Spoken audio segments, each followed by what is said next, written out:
জানো আমি কাজ এসেছে। হ্যাঁ এই স্ক্রুড্রাইভারটা দে।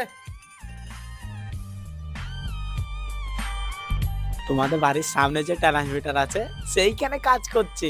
তুমি বাড়ি কখন আসবা? গ্লাসটা দে। হ্যাঁ ঠিক আছে জানো।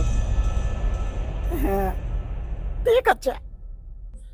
এই তোর ফোনের চক্করে কাজে ধ্যান নাই। আমি হাতুড়ি চাইনি, প্লাস চাইছে। ফোনটা রাখ দি, প্লাসটা দে।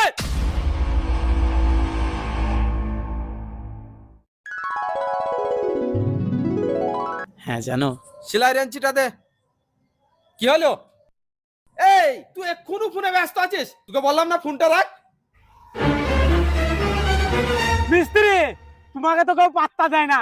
আমি গার্লফ্রেন্ডকে ফোন করছি, তোমার খুব জ্বলন হয়েছে। একবার ইটা দে, একবার উঠা দে, একবার চ হয়েছে না, তোকে সেই দিব।